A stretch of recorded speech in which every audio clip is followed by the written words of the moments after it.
Acababa de aterrizar, agotado, luego de 3 vuelos seguidos, sintiendo a la vez cansancio y alegría, solo para escuchar que deseaban que perdiera el vuelo de regreso.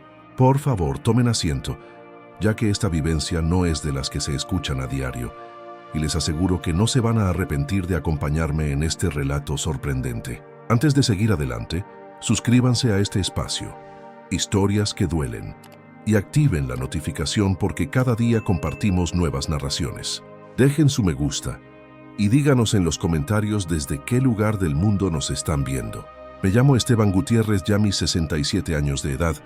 Creía haber superado las peores pruebas que la vida podía ponerme. Sin embargo, jamás imaginé que el engaño más amargo vendría de las personas más cercanas, dentro de mi propio núcleo familiar, justo en la víspera de un momento de gran felicidad, el matrimonio de mi hija Natalia. Todo comenzó el día 12 de octubre de 2019, una fecha que se presentaba ideal para que volviéramos a vernos. Yo había salido muy temprano de esa mañana desde Valencia, después de haber planificado cuidadosamente mis conexiones aéreas. Primero un vuelo hacia Madrid, después a Sevilla y por último, el trayecto final con destino a Málaga. Fueron 36 horas de viaje, con apenas un par de horas para descansar, porque sentía que era mi deber como cabeza de familia, como un hombre resuelto a estar allí en esa jornada especial. Al llegar, en lugar de encontrarme con una bienvenida festiva o abrazos cálidos, me topé con un silencio incómodo y una serie de palabras dañinas que cortaron el ambiente. Mientras me acercaba al umbral de la casa donde se llevaba a cabo el encuentro previo a la ceremonia, oí con claridad la voz de mi yerno, David Castillo. «Ojalá se quede sin el avión», dijo. Su tono reflejaba una mezcla de burla y desprecio. De inmediato mi hija Sofía, con una sonrisa notable, agregó con sarcasmo descarado: «Que le cancelen el vuelo a ver si es verdad». Se estaban riendo. Sí, se reían a carcajadas, y no era una risa inocente, sino la risa de quienes saben que han conseguido una victoria en una contienda secreta. Al oír aquello, sentí que la estabilidad desaparecía bajo mis pies. No fue un estallido de rabia o de desesperanza, sino un instante de claridad total. Cerré la puerta tras de mí con un golpe seco y fuerte, sabiendo que todo estaba a punto de cambiar rígidamente. En ese momento supe que me había subestimado, que me había visto como un adversario en mi propia casa. No era solo un asunto de dinero, o al menos no solo eso. Yo no podía permitir que se rompiera el equilibrio que había mantenido con esfuerzo durante años. Siempre fui un hombre de hábitos, reflexivo, líder de una familia que valoraba mi discreción y mi habilidad para proteger el patrimonio financiero.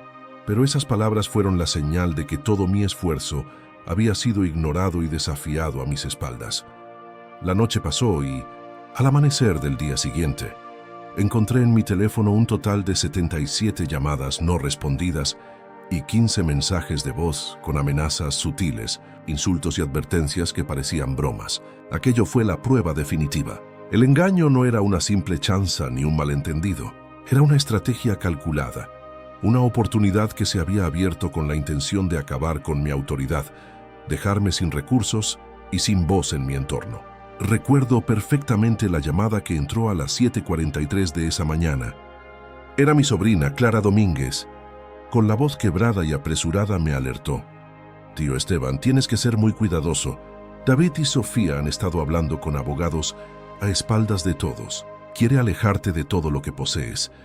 En ese instante supe que debía actuar con más calma y lógica que nunca. Me senté en mi escritorio improvisado, rodeado de papeles, estados de cuentas bancarias y una libreta donde había apuntado cada movimiento económico de la familia en los últimos meses. Mi mente comenzó a unir los pedazos de posibles indicios que había pasado por alto.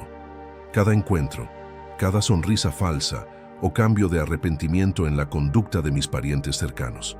No quería dramas ni lamentos.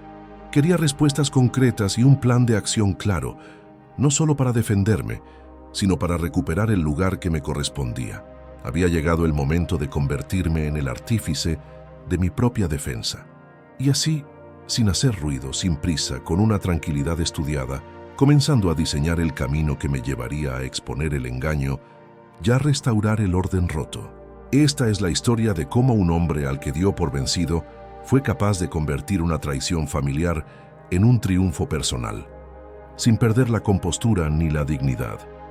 Desde ese despertar tan abrupto, aquella misma tarde, me situé frente al ventanal de mi antiguo despacho, un lugar que siempre protegí con celo, buscando en mi memoria las señales que había ignorado durante meses.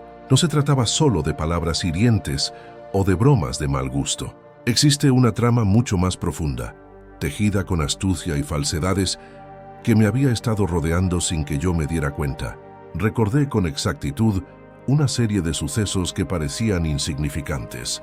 En junio de 2019, durante una cena familiar en la propiedad de los Domínguez en Cádiz, noté que David evitaba hablar directamente conmigo. Se aislaba en el salón con su teléfono siempre en la mano, apartándose cuando intentaba acercarme. En esa ocasión, Natalia y Sofía lo animaban discretamente, con sonrisas de complicidad, como si fueran parte de un acuerdo secreto, sin darse cuenta de lo que se tramaba. Atribuí ese distanciamiento a las tensiones habituales entre años y sueños. Ahora, repasar esos momentos me mostró una secuencia intencionada, un juego sutil de exclusiones y manipulaciones. De igual manera, el manejo de nuestras finanzas, que yo supervisaba con detalle desde hacía décadas, comenzó a mostrar fallas que en su momento me pasaron inadvertidas. En julio, descubrió que algunos documentos bancarios y saldos mostraban pequeñas irregularidades, transferencias de poco monto a cuentas desconocidas y movimientos de dinero fuera de las fechas habituales.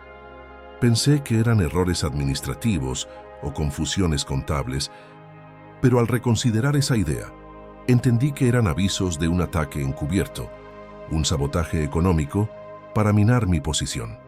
También hubo cambios en la actitud de algunos parientes más cercanos, en especial mis sobrinos Álvaro y Clara, quienes después de años de fidelidad parecían tomar distancia, evadiendo mis llamadas o contestando con evasivas. Al principio, pensé que sus vidas habían cambiado y estaban muy ocupadas, pero ahora veía en eso un signo de complicidad silenciosa o miedo. Decidí entonces que no podía actuar sin información. Mi experiencia me decía que la paciencia y el conocimiento eran herramientas esenciales para enfrentar cualquier engaño. Por eso, opté por convertirme en un investigador cuidadoso y reservado, un estratega invisible. Organizar la información fue el primer paso fundamental. Recopilé todos los correos electrónicos que llegaron a la oficina familiar, ya mis cuentas privadas. Instalé de forma discreta y legal un programa de seguimiento en los dispositivos compartidos y contraté a un especialista en seguridad informática, un viejo conocido de mi época en los negocios internacionales, llamado José Manuel Serrano. Su labor era identificar cualquier comunicación digital sospechosa, movimientos bancarios extraños o mensajes que revelaran la deslealtad. Al mismo tiempo, comencé a acercarme con cautela a aquellos que sabía que no estaban involucrados, personas como Teresa Medina, antigua secretaria y confidente de la familia, y también al notario don Ramón Ceballos, quien manejaba los asuntos de testamentos y siempre había demostrado respeto por la ética y la ley. De ellos conseguí información indirecta que confirmaba mis peores temores. Había encuentros con abogados y transacciones financieras secretas, planes para apartarme de la gestión de mis bienes y, a la vez, intenciones de repartir el patrimonio familiar de una forma que me dejara completamente solo. Lo que más me impactó fue descubrir una reunión que David y Sofía tuvieron el 3 de septiembre en una agencia de bienes raíces en Marbella, donde se habló de la venta de propiedades familiares sin mi autorización. Un dato confirmado por personas anónimas que, aunque temerosas, decidieron ayudar por un sentido de justicia. Cada dato que obtenía se sumaba a un panorama más oscuro y planeado de lo que en un inicio fue solo un deseo. La traición se revelaba como una maquinaria fría y precisa que había calculado tiempos, acciones y acuerdos. Mi siguiente paso fue documentar de manera sistemática cada indicio. Empecé a registrar fechas, horas, nombres y detalles de cada conversación y suceso que lograba rastrear. Tenía en mente crear un expediente irrefutable que no dejara espacio para la duda en un posible proceso legal. No había cabida para la improvisación. El rigor debía ser lo primero. Mientras tanto, mantuve una actitud inalterable frente a ellos. Ni una palabra ni un gesto que les diera la más mínima ventaja. Mi foco estaba en la observación en silencio y en la acumulación de pruebas. Sabía que un error en esta etapa podía arruinar todo mi plan. La confianza que parecía haber esfumado debía reconstruirse sobre la certeza y no sobre el sentimiento. Poco a poco me di cuenta de la profundidad del engaño. No solo estaban atacando mis derechos y mi dinero, sino que también buscaban destruir la imagen de un padre y abuelo al que ellos consideraban débiles y desgastados. No eran solo asuntos de dinero, eran ataques a mi prestigio y mi legado. El 21 de septiembre fue un día crucial. Mientras revisaba informes financieros, detecté una transferencia de 200 oro desde una cuenta familiar común a una cuenta desconocida en Panamá ordenada por Sofía. Un movimiento hecho justo horas después de una discusión que tuvimos sobre los preparativos del matrimonio. La conexión era clara y el daño material innegable. Sin embargo, no me apresuré a confrontarlos. En su lugar, aumenté mi vigilancia y comencé a idear una forma de recuperar el control perdido. Sabía que la única fuerza que me quedaba era la paciencia y la habilidad para anticipar sus siguientes movimientos. Para eso era crucial mantener la calma y evitar cualquier acción impulsiva que pudiera perjudicarme. Al analizar las razones detrás de la conspiración, comprendí que la combinación de avaricia, orgullo y un antiguo resentimiento acumulado durante años había creado el escenario perfecto para la ruptura. A Daniel, mi año, lo había educado una familia donde el poder y el control eran lo más importante. Ya Sofía la cegaba una ambición desmedida, pero también había otras personas en las sombras, cómplices silenciosos con intereses propios. Rocío Martínez, la exnovia de Álvaro, que intentaba influir en las decisiones y sembraba la desconfianza. Y Gabriel Fernández, un socio cercano que había fallecido meses antes, cuya sucesión irregular había abierto fallas financieras que aún tenían eco. Todo ese panorama complejo me hizo entender que debía buscar ayuda en más lugares, contactar discretamente a viejos socios y abogados para encontrar los vacíos legales que me abrirían camino y preparar una defensa inquebrantable. Mientras tanto, ocultaba mi verdadero estado de ánimo a la familia. Dejé que creyeran que todo estaba bajo control y que poco a poco podía debilitar mi figura hasta que ellos decidieran cuál sería mi destino final. Pero se equivocaban.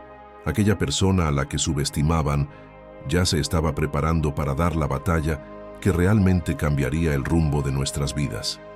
Así terminó la segunda etapa de mi despertar, la investigación silenciosa, la recopilación cuidadosa y el análisis metódico, que sentarían las bases para mi próximo movimiento.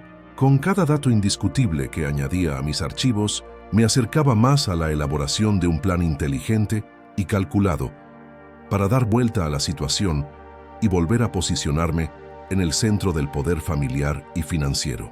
Porque a veces el peor daño viene de aquellos a quienes consideramos familia, pero en la frialdad de ese reconocimiento nace el camino hacia la verdadera justicia. Conforme los días avanzaban, la fuerza de las pruebas se hacía insostenible para el círculo traidor, y eso jugaría a mi favor en la siguiente fase: organizar a mis aliados y establecer las defensas que me garantizaran la supervivencia del legado que tanto me costó construir. Así cerré esta etapa crucial, con la mente clara y el corazón frío. La batalla de la verdad apenas comenzaba, pero yo estaba preparado para ella. La investigación que emprendí me llevó a transformar mi casa y mi rutina diaria en una especie de centro de operaciones secreto, donde cada detalle debía ser examinado minuciosamente y cada movimiento controlado con cautela. La traición ya había dejado de ser un simple rumor o un suceso emocional. Se había convertido en un reto estratégico que exigía de mí, un hombre acostumbrado a dirigir con prudencia, la máxima precisión. Durante las semanas que siguieron al descubrimiento inicial, concentré mis esfuerzos en ampliar mi red de información.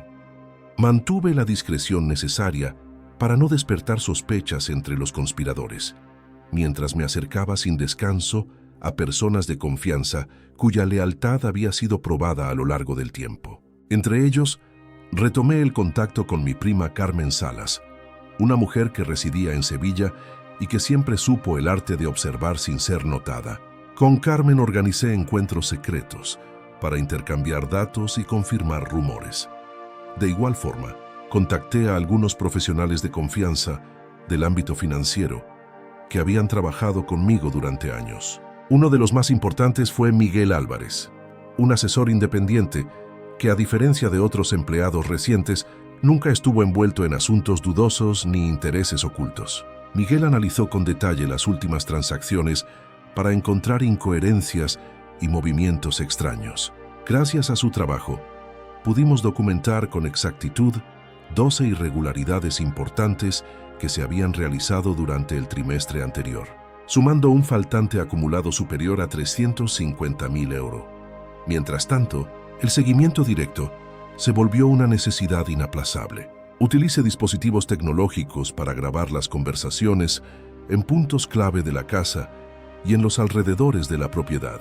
En esas grabaciones se observaron diálogos sorprendentes.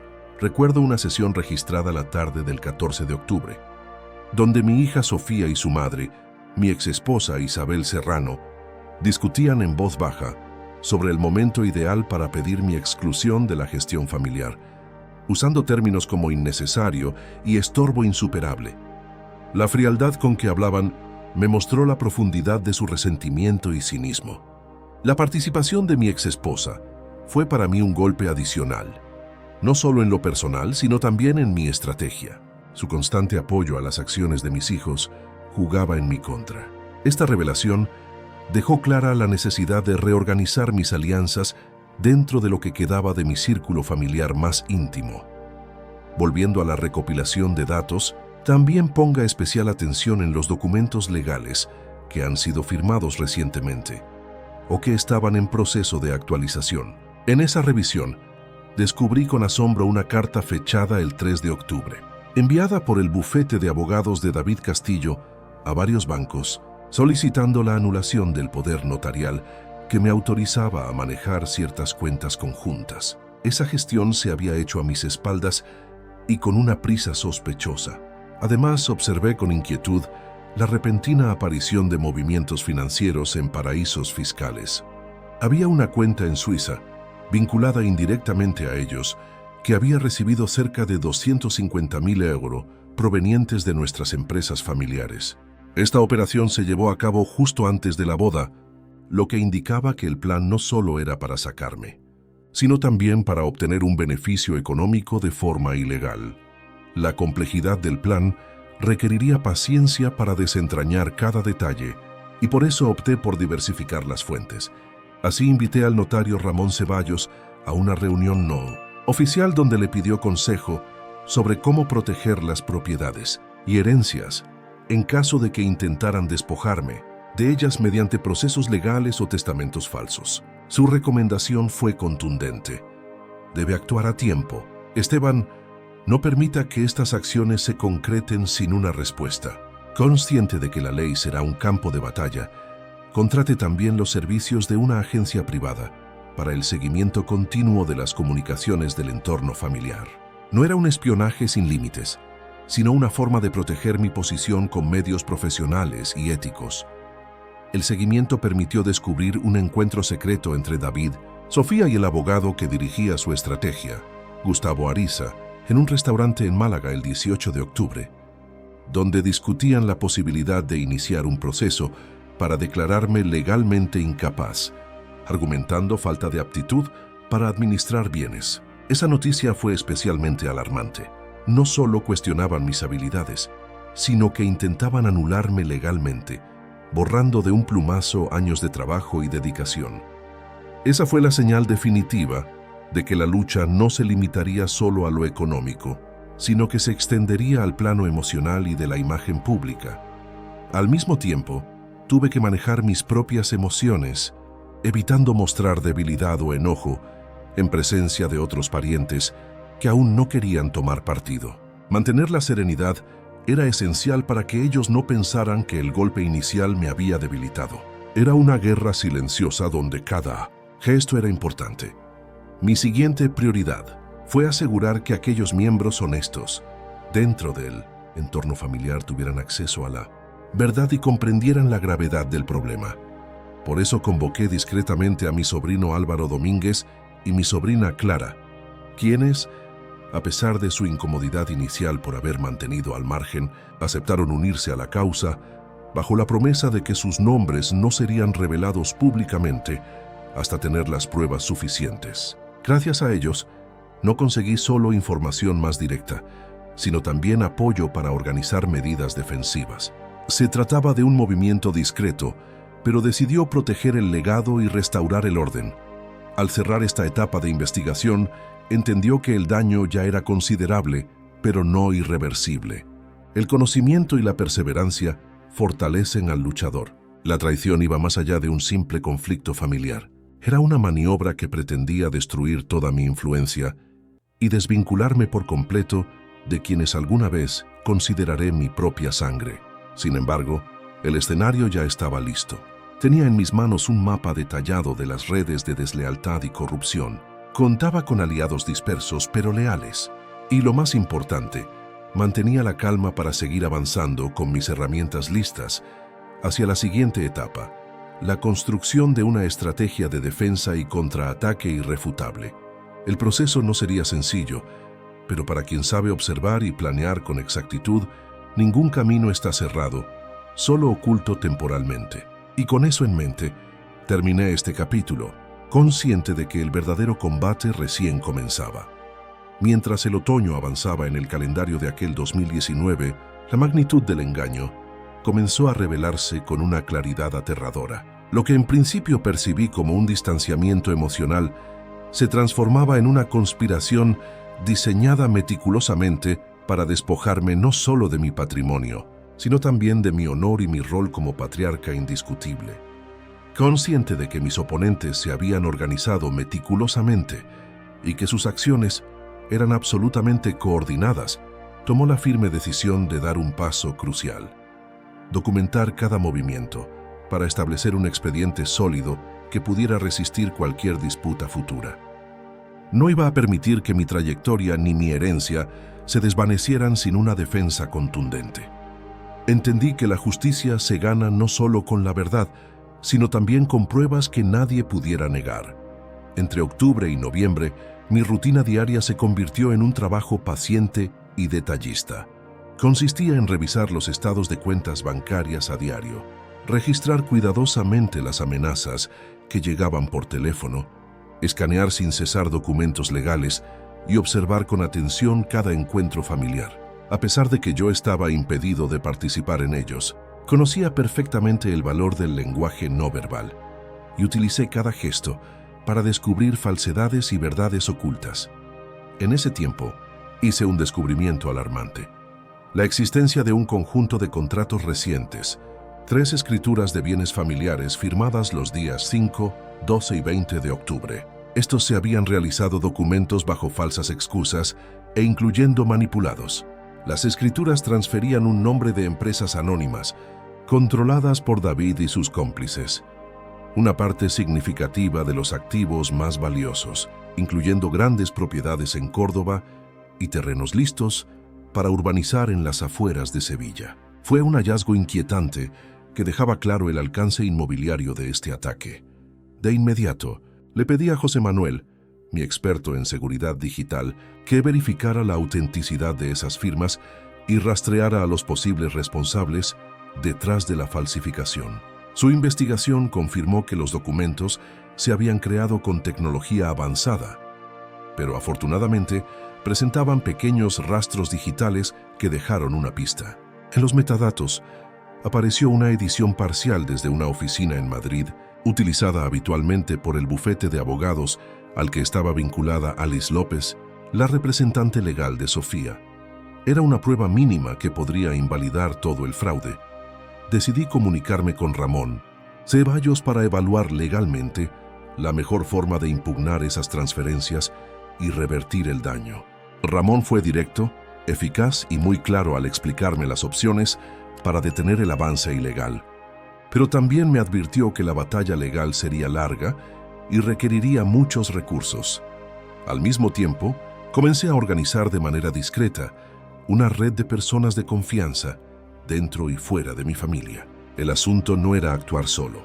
La experiencia me había enseñado que la fortaleza de un líder se basa también en su círculo de lealtad y en aliados estratégicos. A esto se sumó la difícil tarea de diferenciar quiénes estaban realmente de mi lado y quiénes eran cómplices o simplemente se mostraban indiferentes. En ese proceso, me sorprendí gratamente descubrir que existían fisuras e inseguridades entre mis supuestos adversarios. Mi sobrino Álvaro Domínguez, a pesar de sus roces con David, parecía mantener cierta postura neutral, quizás simplemente por temor a exponerse. También noté que Teresa Medina, mi secretaria de toda la vida, fue esencial al informarme sobre reuniones y conversaciones secretas, lo que confirmó la existencia de un pequeño grupo de personas que no estaban de acuerdo con el plan para desplazarme. Para dar firmeza a estos apoyos, convoqué a varias personas clave a encuentros privados basados en la máxima confidencialidad y compromiso mutuo. En una de esas reuniones, Álvaro me confesó con sinceridad: «Tío, tengo que admitir que el miedo nos ha paralizado, pero ver la cantidad de evidencias que estás reuniendo me obliga a decidir estar contigo hasta el final». Estas palabras no solo me dieron un empujón moral, sino que fueron un recurso valioso para fortalecer mi posición. En noviembre, comencé a restringir el acceso a papeles y cuentas, asegurando todo con nuevas contraseñas y coordinando con mis asesores la recuperación temporal de permisos que habían sido anulados ilegalmente. Aunque no podía detener las acciones en curso por completo, logré hacerlas más lentas y, lo que es más importante, demostrar legalmente mi derecho a reclamar lo que legítimamente me pertenece. Un evento crucial ocurrió el 18 de noviembre, cuando, gracias a Clara Domínguez, me enteré de que David estaba tratando de conseguir apoyo empresarial para una posible subdivisión de propiedades. El objetivo era vender lotes rápidamente y repartir las ganancias antes de que yo pudiera intervenir. Esta maniobra mostró su prisa por obtener dinero fácil de inmediato, por lo que yo debía acelerar la recopilación de pruebas y la presentación de acciones legales preventivas. Las noches en esta fase fueron agotadoras, dedicadas a examinar informes, archivos, actas y diseñar los siguientes pasos con sumo cuidado. Entender que estaba siendo víctima de un ataque coordinado me exigió un esfuerzo adicional para mantener la mente despejada y no caer en impulsos o confrontaciones tempranas que pudieran debilitar mi situación. Además, mantuve medidas de seguridad personal que incluían la revisión constante de mis dispositivos, la protección de mi entorno físico y evitar todo contacto con aquellos que ya habían demostrado malas intenciones. Saber que la desconfianza era parte de mi día a día fortaleció mi determinación y convirtió mi hogar en una fortaleza mental y emocional, capaz de resistir y devolver el golpe. Fue también en esta etapa donde confirmó la participación indirecta de gente externa con intereses en el patrimonio familiar. Se trataba de algunos socios de negocios e incluso amigos recientes de mi año, que buscaban aprovecharse de la división interna.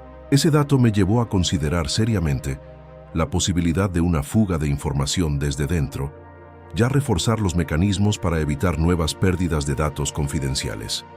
En resumen, la investigación y recopilación continúan revelando que este ataque no era solo un deterioro de las relaciones personales, sino un golpe artero que podría destruir décadas de trabajo y estabilidad económica si no se detenía con firmeza. Sin embargo, esta parte del proceso me permitió no solo conocer al enemigo con exactitud, sino también consolidar las fuerzas que me acompañarían en la siguiente fase: la transformación de la defensa en una ofensiva sólida.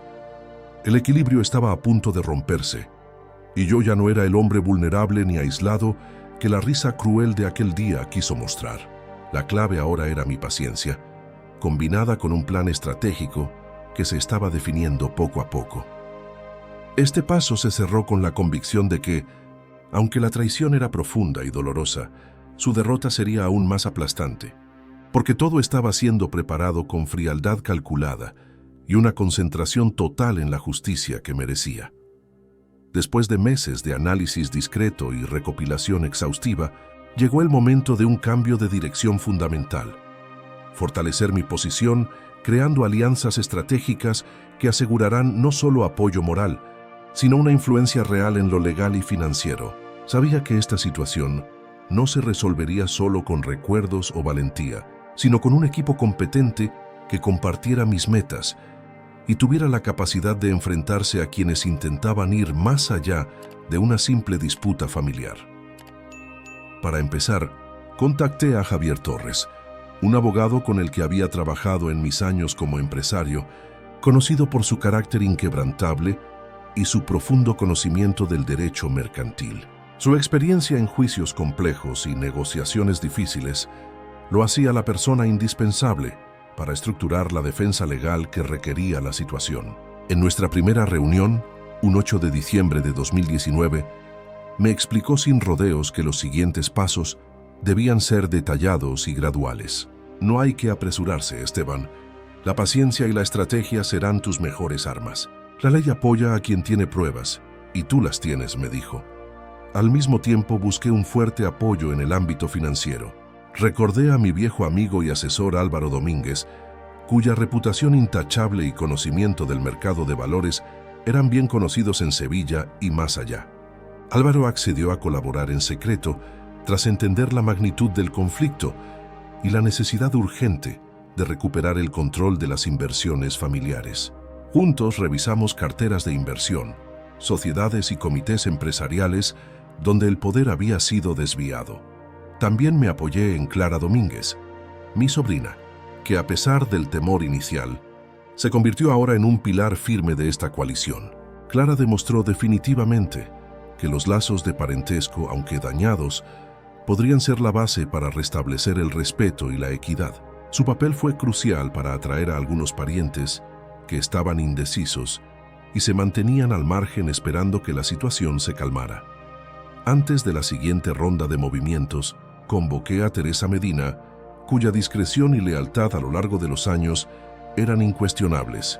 Ella tenía la habilidad de conocer la dinámica familiar con una precisión casi instintiva y me ofreció una ayuda fundamental para conocer y anticipar contactos, reuniones e intenciones de los oponentes. Fue mi aliada invisible en un juego donde el ruido podía ser perjudicial. En la fase previa a la reorganización formal, realicé una evaluación exhaustiva de mis recursos financieros y los externos. Decidimos iniciar un plan que incluyera la reestructuración de las cuentas, lo que requería al mismo tiempo no alertar a los implicados en el destino de fondos para que no cambien sus tácticas. Fue una jugada delicada, modificar accesos y permisos sin levantar sospechas visibles. Una obra maestra táctica, para la cual utilicé la ayuda discreta de expertos en seguridad digital. Evaluamos también la empresa familiar más importante, una sociedad de agroindustria con sede en Málaga y Córdoba, cuya participación mayoritaria estaba en riesgo por parte de mis hijos y año. Elaboramos un plan para reestructurar la junta directiva y presentar recursos legales para evitar la venta o las acciones ilegales sin mi autorización. Estas acciones, coordinadas con el equipo legal, buscaban detener la inercia destructiva y establecer un terreno sólido para mi legitimidad como patriarca. Al mismo tiempo, trabajé en identificar con claridad quiénes en la familia me apoyaban de verdad y quiénes actuaban de manera dudosa. Algunos que creían amigos vieron dudas y otros revelaron posturas poco claras o incluso complicidad en silencio. Con esta claridad, nos distanciamos de aquellos que podrían filtrar información y reforzamos la confianza en nuestros colaboradores internos. La confidencialidad era esencial. Por eso, estuve siempre vigilante con las comunicaciones, evitando llamadas sin cifrar o mensajes por canales que no eran seguros. La precaución no era paranoia, sino protocolo. El ritmo de toma de decisiones se aceleró sin dejar de lado la cautela. Uno de los momentos más reveladores durante este periodo fue identificar un intento fallido de socavar mi credibilidad a través de terceras personas. Individuos ajenos a la familia fueron contratados para difundir rumores sobre mi estado de salud y mental. Esa maniobra sucia intentada a finales de diciembre, fue detenida gracias a las redes de contacto que había establecido y al rápido seguimiento de Javier Torres en derechos civiles. Conseguimos frenar esa campaña y fortalecer mi imagen pública a través de comunicados planificados y un manejo cuidadoso de la prensa local. Poco a poco, los antiguos muros de silencio empezaron a caer y la comunicación interna dentro del grupo de aliados se volvió más fluida y comprometida. Planificábamos cada etapa con precisión quirúrgica, conscientes de que cualquier error podría ser catastrófico. La documentación exhaustiva de pruebas se intensificó. Se recopilaban grabaciones, transcripciones, contratos manipulados, movimientos financieros y declaraciones. Un expediente en constante crecimiento que fortalecía mi posición legal y moral. Esta red de aliados también me permitió conocer intentos paralelos de negociación a mis espaldas, propuestas para dividir bienes y acuerdos que nunca se me comunicarían directamente. Saber lo que se tramaba en secreto reforzó mi convicción de actuar con firmeza y transparencia controlada, anticipando cada posible jugada. Finalmente, establecí un canal seguro para mantenernos informados en tiempo real y coordinar acciones conjuntas, incluso a distancia.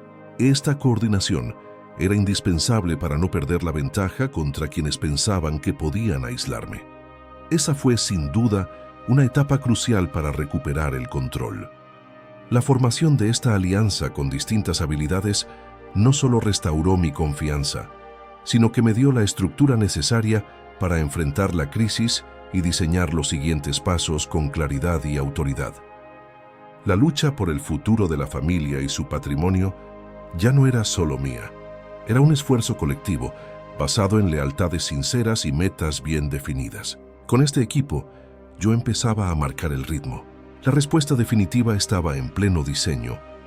Con la estructura de apoyo ya consolidada y el acceso a un equipo de confianza, aseguré la siguiente fase, quizás la más delicada y compleja: la protección efectiva de mis intereses legales y financieros, mediante una reconfiguración inteligente que blindara el patrimonio contra las maniobras que intentaban sacarme de la gestión y el control. Este proceso largo y minucioso exige atención absoluta a cada detalle, sin lugar para errores o descubiertos. Desde enero de 2020, inició la revisión completa de los contratos de propiedad, sociedades y acuerdos vigentes, con el acompañamiento cercano de Javier Torres y Álvaro Domínguez. Analizamos cada cláusula, cada documento sujeto a cambios recientes y cualquier apartado que pueda facilitar una toma de poder ilegítima.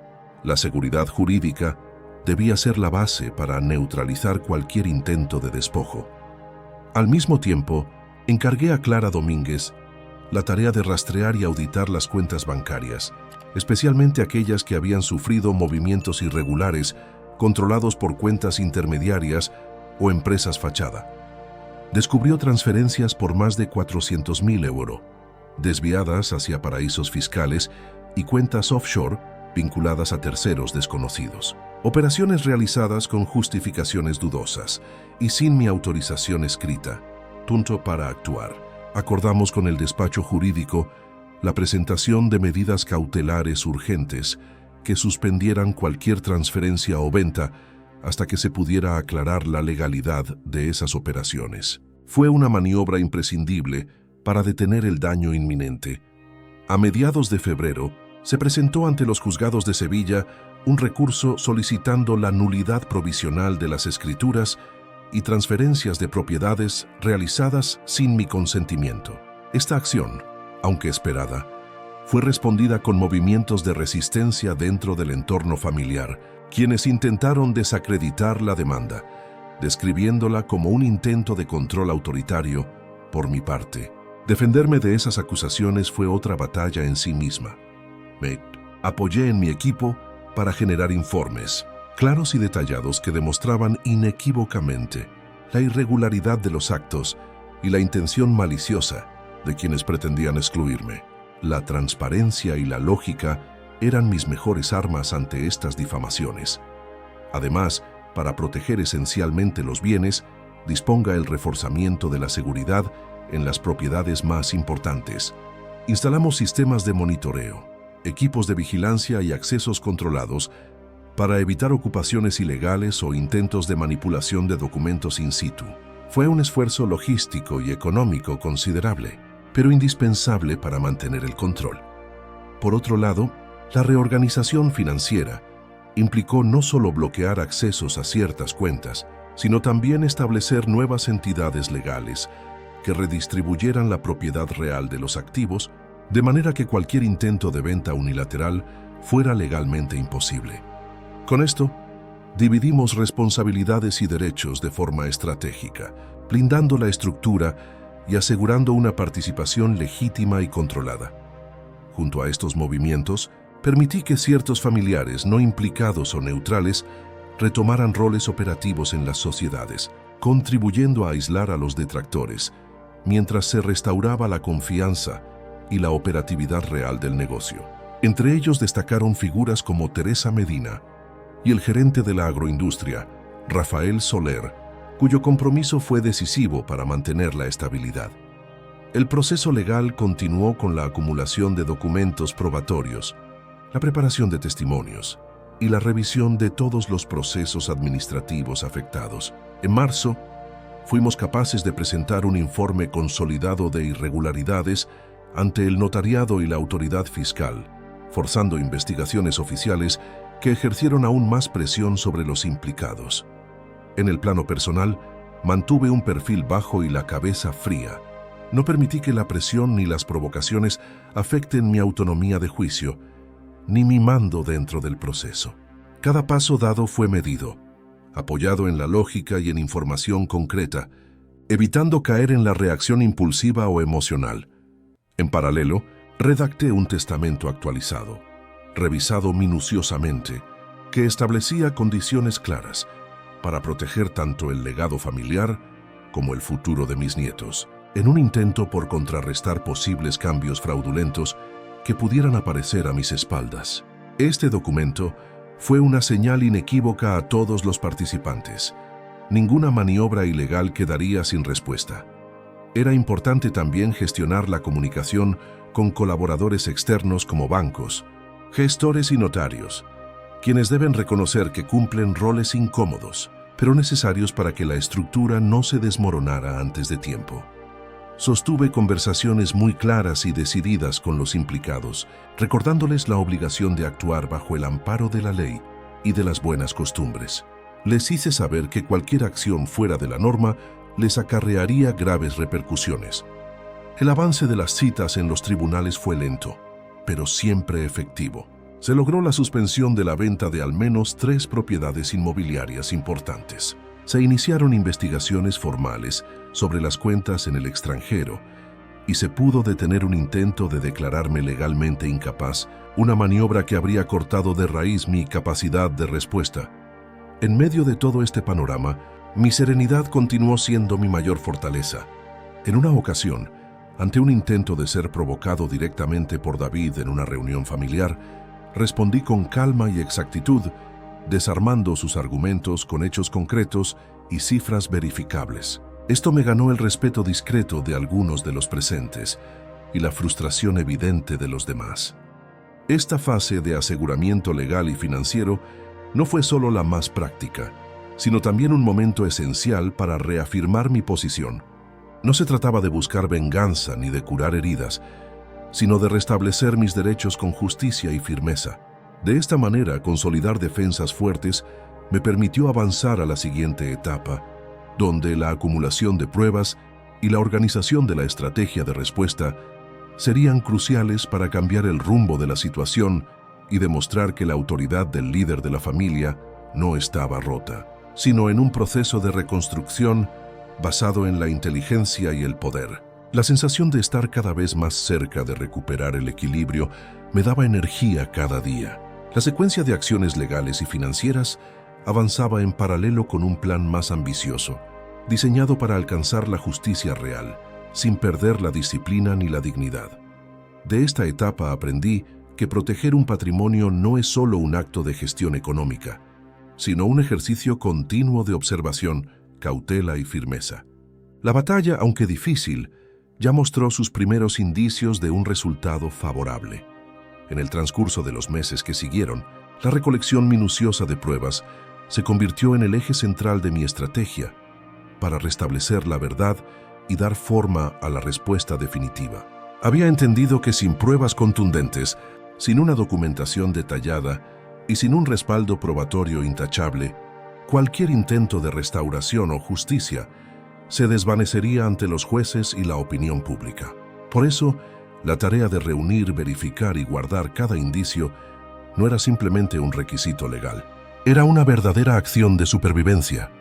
Con la ayuda de Javier Torres y el apoyo de expertos en análisis financiero, inició un proceso exhaustivo de revisión y registro de casi todos los movimientos económicos sospechosos que habían puesto en peligro el patrimonio familiar.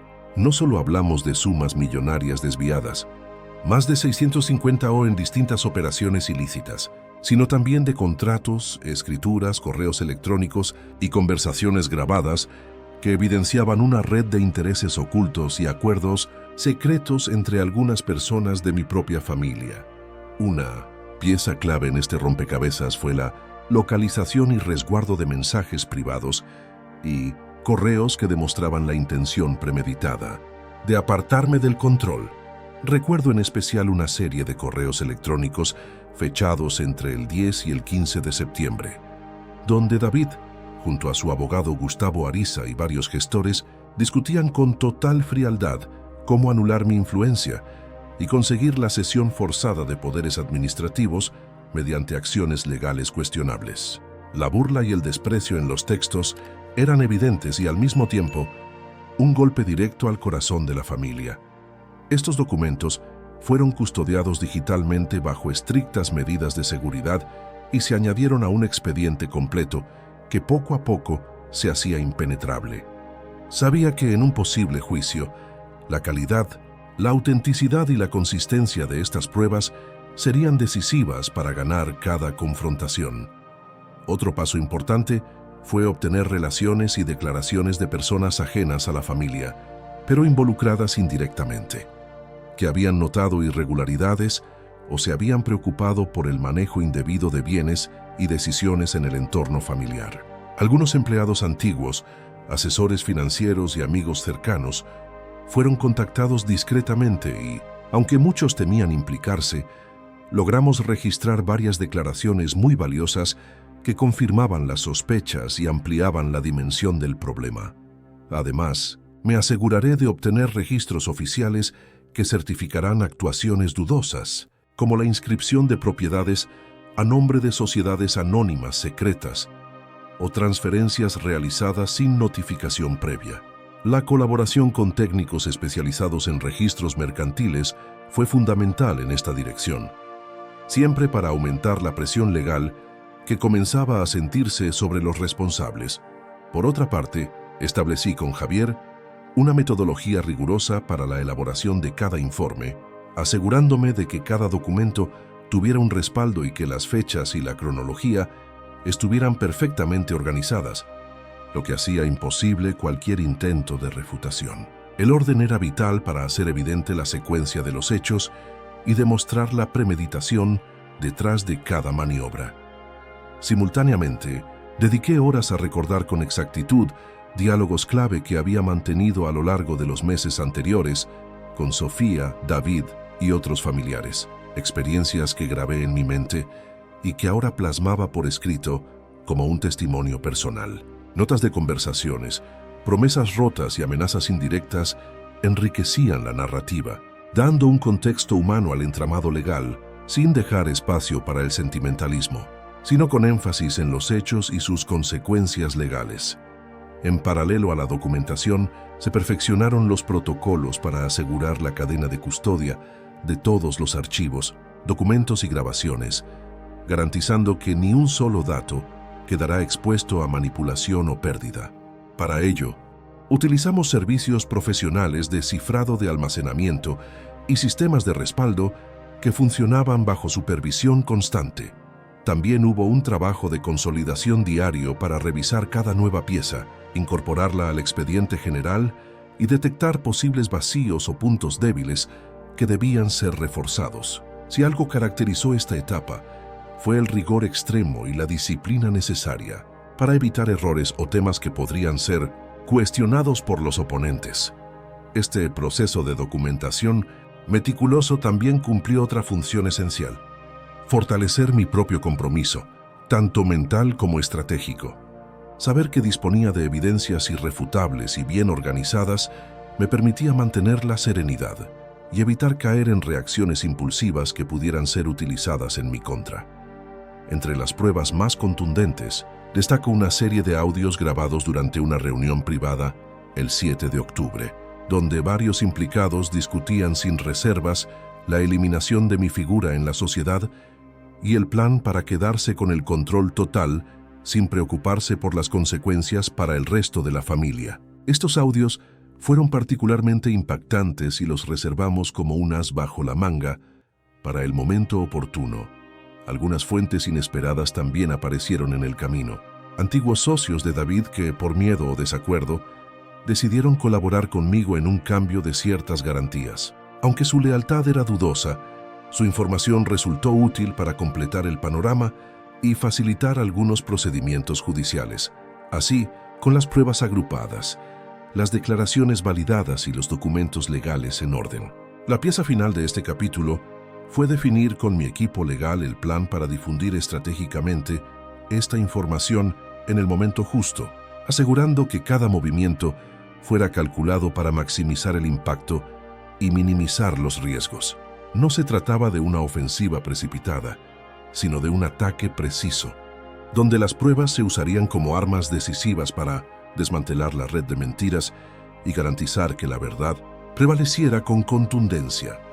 Este trabajo de documentación, cuidadosa y sistemática, me colocaba en una posición cada vez más ventajosa, donde la justicia dejaba de ser una simple aspiración para convertirse en un objetivo tangible y alcanzable.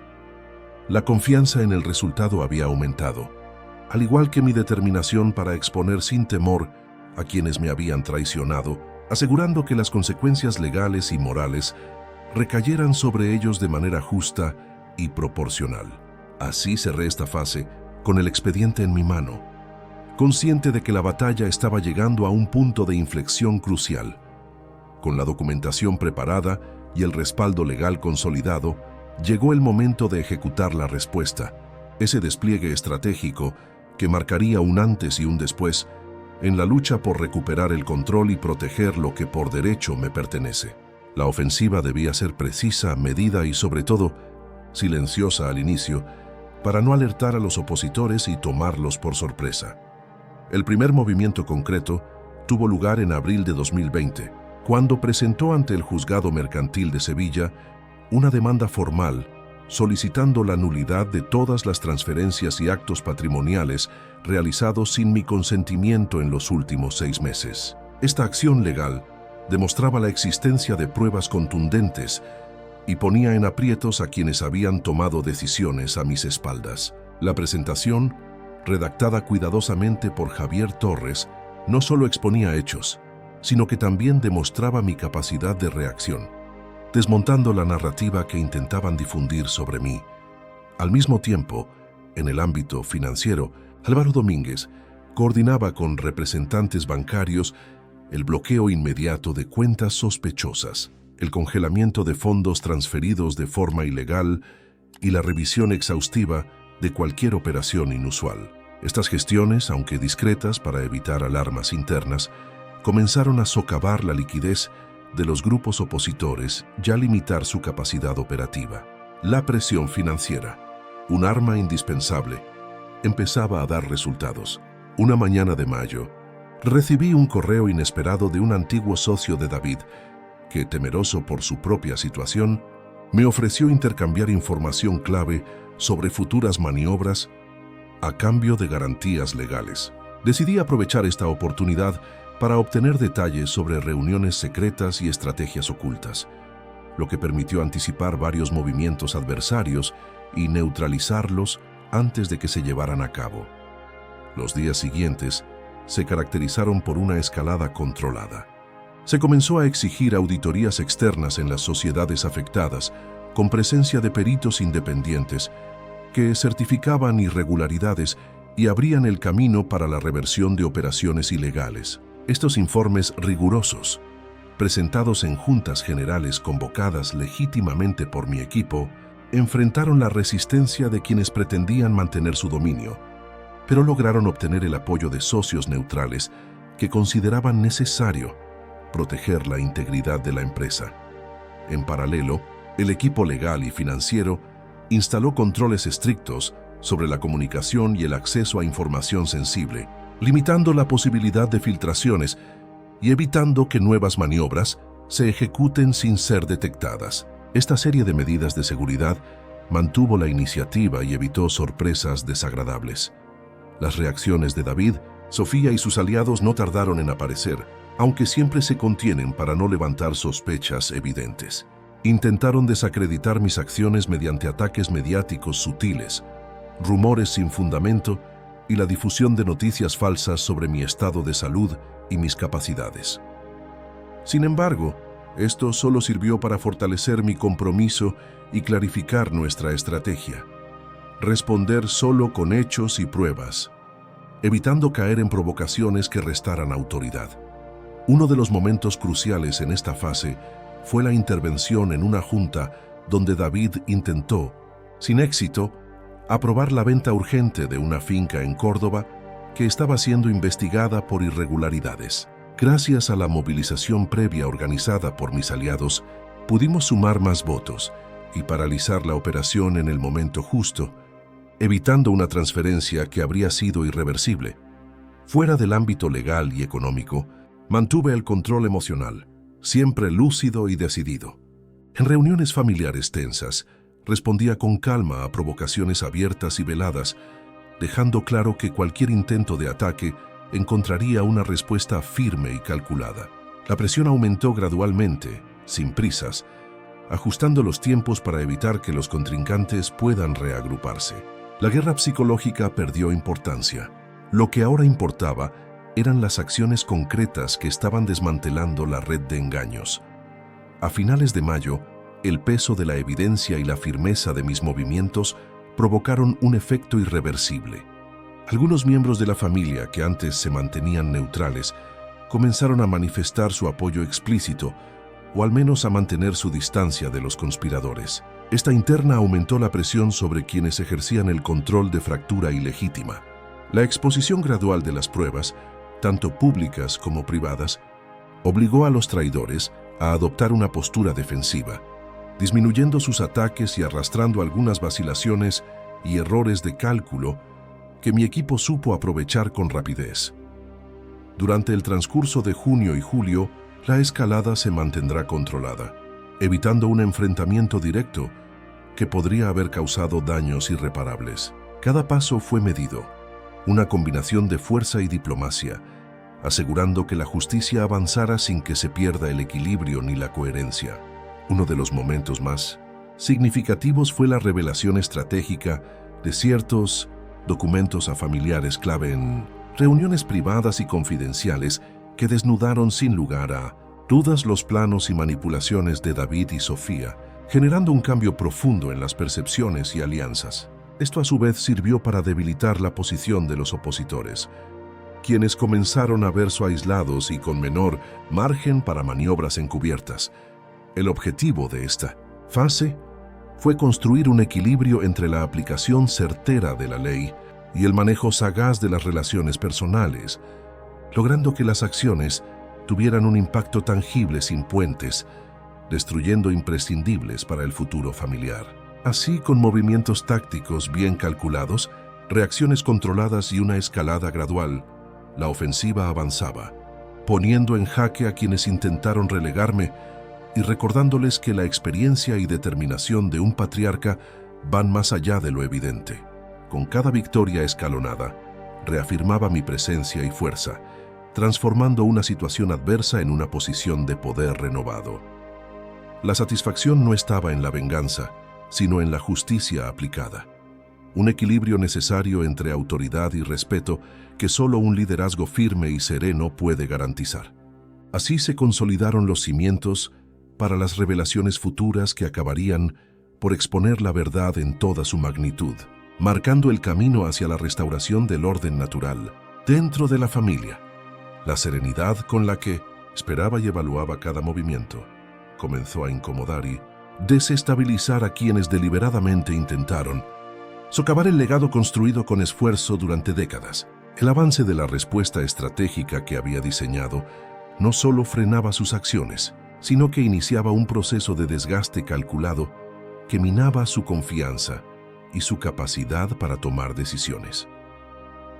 Durante los meses que siguieron a la acción inicial, noté cómo la tensión interna iba en aumento entre mis opositores, quienes empezaron a cometer errores como resultado de su creciente inseguridad y nerviosismo. Estos deslices no pasaron desapercibidos, y los aproveché con precisión para mantener el control y seguir fortaleciendo mi posición. Una de las técnicas fundamentales fue revelar información clave de forma selectiva en momentos cruciales, utilizando la inteligencia para confrontar a los traidores con hechos irrefutables que desmantelaban sus excusas y justificaciones. Esta táctica sirvió para aislarlos progresivamente, obligándolos a mostrar su verdadero rostro ante familiares y socios. Recuerdo claramente una reunión restringida celebrada a finales de octubre en la sede familiar de Sevilla, donde presentó a algunos parientes y socios documentos y audios que revelaban la verdad sobre las transferencias y negociaciones encubiertas. La impresión en la sala era palpable. La sorpresa y la indignación se mezclaron con la incredulidad de algunos que se negaron a creer hasta ese instante lo que estaba ocurriendo en secreto. David, visiblemente tenso y con un intento fallido de controlar la situación, se encontró acorralado, mientras que Sofía intentaba mantener una actitud desafiante, aunque sus manos temblaban al sostener una copa. Fue una muestra evidente de cómo la presión estaba afectando a los que pensaban que tenían la ventaja. Aproveché ese momento para exponer con calma y precisión el entramado de mentiras y engaños, articulando con claridad el impacto económico, legal y moral de sus acciones. Sin dramatismos, pero con firmeza, dejé claro que cualquier intento de negar lo evidente solo conduciría al deterioro del vínculo familiar y a consecuencias legales aún más graves. La atmósfera se volvió densa y silenciosa, mientras algunos asistentes tomaban nota mental y básicamente para actuar en consecuencia en sus respectivos ámbitos. El efecto inmediato fue fragmentar el consenso y aumentar las dudas sobre la legitimidad de los aviones que se habían gestado a mis espaldas. Simultáneamente, recibí información sobre un intento fallido de David por convencer a varios miembros neutrales para que apoyaran la venta precipitada, de varias propiedades con el objetivo de generar liquidez inmediata y eludir los bloqueos judiciales. Esta maniobra desesperada, interceptada gracias a la vigilancia desplegada, fue neutralizada en sus etapas iniciales por la rápida reacción de mi equipo. Las repercusiones internas comenzaron a reflejarse en disputas abiertas y desconfianzas crecientes entre el grupo de opositores, lo que a su vez fortaleció la moral de aquellos que permanecían fieles, o al menos abiertos a la reconciliación sobre bases justas. Al actuar con prudencia, no permití que esas tensiones se convirtieran en enfrentamientos directos o rupturas irreparables en el seno familiar, conscientes ambos bandos de que el destino final aún dependería de la verdad y las pruebas. En el plano externo, la escalada de presión incluyó la cooperación con entidades oficiales, que comenzaron a investigar los hechos, lo que aumentó la visibilidad del caso y generó un ambiente de vigilancia constante que obligó a los implicados a adoptar posturas defensivas y menos ofensivas. Esta dinámica llevó a que, a medida que pasaban las semanas, la iniciativa dejara de estar en manos de quienes habían intentado relegarme y se convirtiera en un juego donde cada paso que daban era controlado y contrarrestado meticulosamente por mi equipo. Una muestra de ello fue la recepción de cartas notariales que solicitaban retractaciones y acuerdos extrajudiciales por parte de David y Sofía, evidenciando su reconocimiento implícito de haber sido superados legal y estratégicamente. Estos documentos fueron tratados por nuestros abogados con la firmeza propia de quien no está dispuesto a negociar desde posiciones de debilidad. En paralelo, la comunicación con aliados y socios fue cada vez más fluida y coordinada, permitiéndonos anticiparnos a las acciones adversarias y prevenir movimientos destinados a dividir o confundir a la familia. No obstante, entendí que la presión debía mantenerse dentro de límites estratégicos para no provocar una reacción inesperada o violenta que pudiera traer consecuencias negativas irreversibles para todos. Con esa premisa, continué revelando selectivamente evidencias en entornos controlados, consolidando el apoyo de las partes neutrales y desinflando el círculo conspiratorio desde adentro hasta lograr un debilitamiento total.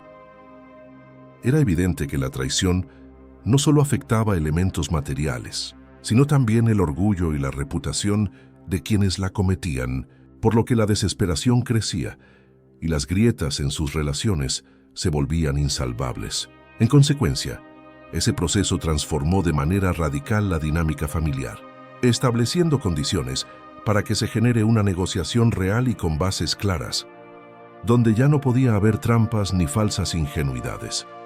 El siguiente paso sería la revelación definitiva, donde todas las piezas encajarían en su lugar y se mostraría con contundencia la verdad, marcando el fin de la incertidumbre y el principio de una nueva etapa. La satisfacción por haber mantenido la calma y la estrategia se manifestaba cada vez más, consciente de que la justicia comenzaba a imponerse sin excusas ni ambigüedades. A medida que esta escalada bajo control llegaba a su fin, la recuperación de la estabilidad se percibía como algo inevitable, gracias a la disciplina y la paciencia que siempre me han distinguido. Que era el momento de asegurar el triunfo definitivo, sabiendo que había cimentado el camino con inteligencia y prudencia. La ejecución del plan alcanzó su punto álgido entre noviembre y diciembre de 2020, con movimientos bien meditados y acciones contundentes que dejaron a mis adversarios sin opción para maniobras desesperadas o minas planeadas. La ofensiva alcanzó su máximo nivel de precisión, convirtiendo cada dato, cada evidencia y cada paso en una herramienta eficaz que fue desarmando poco a poco a quienes habían intentado despojarme de mi lugar legítimo. La estrategia fue clara desde el inicio: combinar la potencia de las pruebas documentales con el uso inteligente de las fallas internas en el círculo de la traición para hacer visible la verdad, con acciones controladas que impactaran en múltiples áreas al mismo tiempo. Durante esta etapa, las revelaciones estratégicas tuvieron un efecto devastador. La presentación en privado ante un grupo selecto y discreto de representantes legales y parientes neutrales del expediente completo marcó un giro fundamental. Allí mostré audios, contratos y registros que no solo probaban la manipulación económica, sino también la doblez en las palabras y las promesas rotas que habían caracterizado meses de engaños. Uno de los momentos más decisivos fue la proyección de un video grabado en secreto que mostró a David intentando negociar la venta oculta de varios activos a empresas relacionadas, sin informar a nadie más ni contar con mi aprobación. Las reacciones, tanto de sorpresa como de indignación, aumentaron el apoyo hacia mi persona mientras debilitaban la posición de los conspiradores.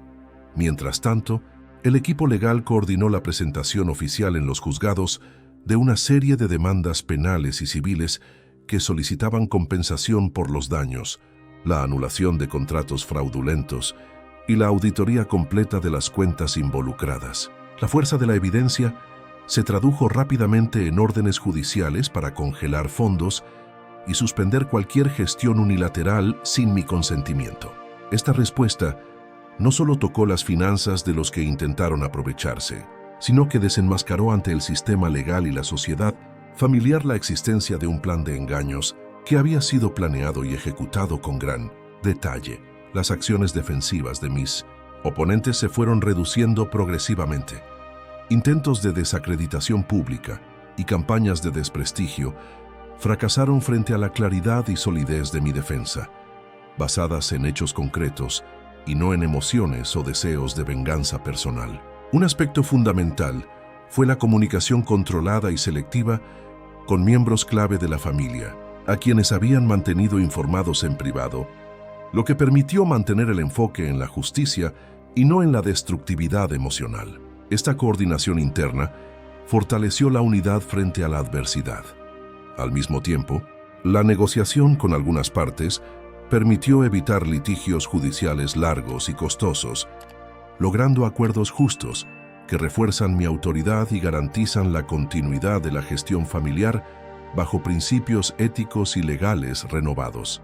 En diciembre, la firmeza de las acciones motivó a varios miembros del círculo familiar a manifestar públicamente su apoyo, generando un cambio en la percepción general y posicionándome no solo como una víctima, sino como un líder restaurador capaz de devolver el orden y la transparencia. Durante esas semanas, el control de las emociones era esencial. Cualquier provocación o intento de desestabilización era enfrentado con racionalidad y análisis frío, silenciando con hechos cada intento de desestabilización. Los movimientos tácticos se complementaron con gestos de apertura bien pensados para recuperar lazos con quienes todavía dudaban, pero dejando claro que no habría espacio para el engaño ni la traición en el futuro. Entre las acciones más simbólicas estuvo la reorganización oficial de las empresas familiares, en la que se confirmaron mis roles de administración y supervisión, mientras que las participaciones de los implicados en la conspiración fueron restringidas bajo estrictas condiciones legales y financieras. Esta estructura revisada no solo protegió el patrimonio, sino que sentó las bases para un futuro más transparente y equitativo, basado en el respeto mutuo y la responsabilidad compartida. El equilibrio rara vez se recupera sin una lucha, pero con paciencia y estrategia inteligente se puede construir un nuevo orden donde la justicia sea el cimiento sólido para todas las decisiones. Así, la ejecución de la respuesta fue más que una defensa. Fue un acto de restauración, coherencia y autoridad que dejó claro que ningún intento de traición quedaría sin castigo. La satisfacción por la justicia aplicada crecía con la certeza de que el camino recorrido, aunque duro, había valido cada esfuerzo. Con cada victoria palpable, la autoridad se consolidaba y abría las puertas hacia una nueva normalidad, donde la confianza y el respeto serían el valor más importante. Con la estrategia ya ejecutada y la respuesta en marcha, la historia se dirigió a un desenlace inevitable. La confrontación final que sellaría el destino de todos nosotros y sentaría un precedente para el futuro.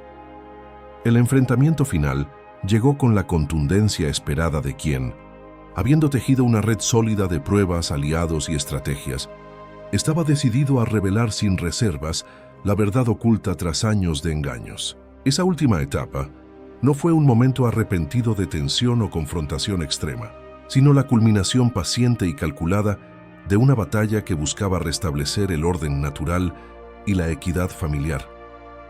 En enero de 2021, durante una audiencia especial convocada en el Juzgado de Primera Instancia de Málaga, presentó con detalle toda la evidencia reunida: contratos fraudulentos, transferencias no autorizadas, grabaciones, declaraciones de testigos y documentos oficiales que explicaban con precisión cada paso irregular. La presentación fue realizada junto a mi equipo legal ante los tribunales y los representantes de la familia que hasta entonces se habían mantenido neutrales o en duda. La reacción fue inmediata. Varios miembros del clan que hasta ese momento apoyaban las maniobras comenzaron a tomar distancia, reconociendo la gravedad de las pruebas. David y Sofía intentaron por última vez minimizar los hechos, pero el peso del expediente y el apoyo unánime de los testigos y expertos anularon cualquier intento de defensa. Las consecuencias naturales comenzaron a desplegarse: revocaciones de poderes, bloqueos judiciales y sanciones económicas para los implicados, quienes vieron cómo sus acciones no solo eran señaladas públicamente, sino también castigadas conforme a la ley. Fue un momento de justicia transparente, en la que las repercusiones se correspondieron con la magnitud del engaño. En el ámbito familiar, la dinámica cambió para siempre. Los lazos rotos no se recuperaron fácilmente, pero se desarrolló un nuevo acuerdo basado en el respeto y la verdad demostrada, sin egoísmos ni cesiones. Para mí, Esa nueva estructura representaba no solo la recuperación del control, sino la oportunidad de reconstruir un legado más justo sobre cimientos sólidos. Mi papel como líder se reafirmó no como un tirano, sino como una guía que había protegido el patrimonio y la dignidad en medio de la tormenta. La autoridad ya no dependía únicamente del poder económico, sino del respeto ganado con paciencia, estrategia y claridad. Reflexionando sobre todo lo vivido, comprendiendo que la traición familiar, aunque devastadora, es también una prueba de la fortaleza interior y del coraje para enfrentar lo inesperado con sensatez. No busqué una venganza cruel, sino una justicia equilibrada que restaurara el orden sin causar más daño del necesario. A la distancia, el proceso me permitió valorar aún más la importancia de la observación detallada, la planificación rigurosa y el dominio de las emociones para actuar con efectividad. Fue una lección que reforzó mi convicción de que el liderazgo se mide en los momentos de crisis y que la frialdad, calculada ante la adversidad, es una cualidad imprescindible. Este nuevo capítulo que se abría no excluye la posibilidad del perdón, pero sí exige respeto, condiciones claras y responsabilidades asumidas. Todos reclamaban las bases de una familia que deseaba continuar unida, aunque renovada y fortalecida en sus valores. Mirando hacia atrás, me reconozco en la figura de un hombre que, desde la vulnerabilidad inicial, supo transformarse en el arquitecto de su propia justicia, que utilizó no solo la fuerza, sino la inteligencia y el control para recuperar su posición y dignidad. Así concluye esta historia, marcada por el dolor, el engaño y la firmeza. Una lección de vida que ofrece un mensaje único. La verdadera fortaleza reside en no rendirse ante la desesperanza, en saber cuándo observar, cuándo planear y, sobre todo, cuándo actuar con determinación inquebrantable. Con la verdad al descubierto y el equilibrio restablecido, mi vida continúa ahora bajo una nueva perspectiva, con las cicatrices que el tiempo y la razón transforman en sabiduría. Si esta historia te ha gustado, por favor dale me gusta al video, suscríbete al canal Historias que Duelen y comparte tus pensamientos en los comentarios. Para escuchar la próxima historia, haz clic en la caja de la izquierda. Gracias por acompañarnos.